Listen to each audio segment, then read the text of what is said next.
நகரத்தில் சூனிய கலையை மக்களுக்கு கற்பித்த ஹாரூத் மாரூத் என்ற ஷைத்தான்களே மறுத்தனர். நஊது பில்லாஹி மின்ஹா. ஹாரூத் மாரூத். இப்போ நான் உங்களுக்கு பிரேக்கெட்டை சுட்டி காட்டினேன். ஏன் பிரேக்கெட்டை போடுறாங்க? அதை மயக்கமாக இருக்கிற இடத்துல மக்களுக்கு புரியணும்.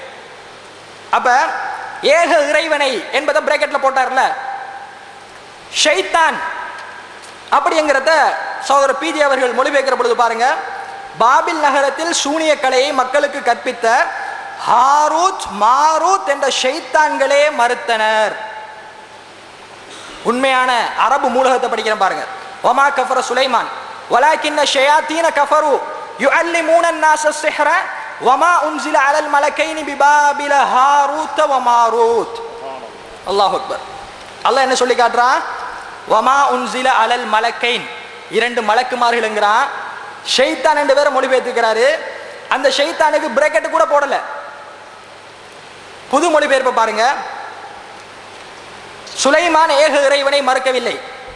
இப்ப திடீரென்று பிரேக்கெட் வந்துட்டு, ஜிப்ரீல் மீகாயில் எனும் அவ்விரு வானவர்களுக்கும் சூனியம் அருளப்படவில்லை. திரும்ப மாறிய ஜங்கால ஜிப்ரீல் மீகாயிலுக்கு போயிட்டு. அன்புக்குரிய சகோதரர்களை, முதலாவது தர்ஜுமாவில் ஜிப்ரீல் மீகாயில போட்டிருக்கலாம்ல, போடல. அப்ப தெளிவான மாறான ஒரு குர்ஆன்ல திருவிளையாடல். யாருக்காவது நான் சொல்றேன், முடிஞ்சதுக்கு பின்னாடி ரெண்டு தர்ஜுமாவை எடுத்து நீங்க வாசிச்சு பாருங்க. ஏதாவது இந்த சிஹர் விசனம் புரியுதா? ஏதாவது நமக்கு தலைக்கு படுதா? லேசா புரிஞ்சுக்கிற மாதிரி இருக்குதா என்று பாருங்க. அல்லாஹ் சொல்றான், குர்ஆனை இலகிய முறையில நம்ம இறக்கி இருக்கிறோம். எல்லாரும் புரிஞ்சு கொள்ற மொழி நடையில நம்ம இறக்கி இருக்கிறோம்ங்கிற அல்லாஹ். ஆனா இந்த வசனத்திலேயே நிறைய பேர் குர்ஆனை படிக்காம விட்டுருவான். அந்த அளவுக்கு குழப்பமாக சிஹருடைய வசனத்துல குழம்பி இருக்கிறார். இது என்னத்தை காட்டுதுண்டா, அல்லாஹ்ட வஹியை மறுக்க போனா சுய அறிவே இல்லாம போயிடும். இப்படிதான் தடுமாறுவாரு. முதலாவது வசனத்துல தடுமாறி மொழிபெயர்த்த மாதிரி முதலாவது எடிஷன்ல, இரண்டாவது எடிஷன்ல, 13வது எடிஷன்லையும் பாரிய தடுமாற்றம்.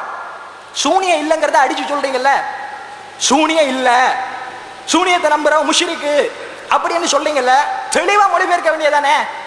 வார்த்தைக்கு வார்த்தை, வரிக்கு வரி சரியா மொழிபெயர்த்து இதான் சட்டம், மாற்ற மாட்டோம்.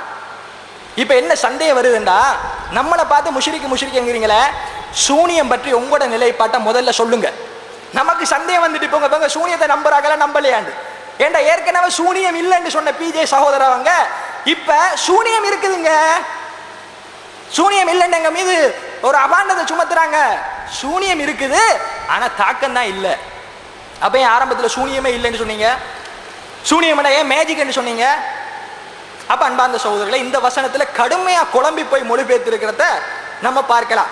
இதை உங்களுக்கு ஒரு உதாரணமாக சொல்லி காட்டினேன். ஏனென்றா அந்த பிகியோட சம்பந்தப்பட்டு அவங்க பேசினதுனால உங்களுக்கு இதை உதாரணமாக சொல்லி காட்டுகிறேன். அடுத்ததாக அவங்க சொல்றாங்க, குர்ஆனுக்கு இந்த ஹதீஸை நம்ம சொல்லியிருந்தோம். ஹதீஸை சொன்னீங்க, புத்தகத்தில் ஆதாரத்தை காட்டுங்க, நேரடியாக குர்ஆன்ல ஹதீஸ்ல இருந்து சஹீஹான ஹதீஸ்கள் குர்ஆனுக்கு முரண்பட்டால் அதை தூக்கி எறிய வேண்டும் என்று நபிகளார் சொன்னார்கள் அப்படிங்கிற ஒரு பொய்யான குற்றச்சாட்டை புத்தகத்தில் எழுதியிருக்கிறீங்க. இதுக்கு ஆதாரத்தை காட்டுங்க அப்படின்னு நம்ம கேட்டுக்கிட்டே இருக்கிறோம். ஆதாரம் சொல்லிட்டோம்.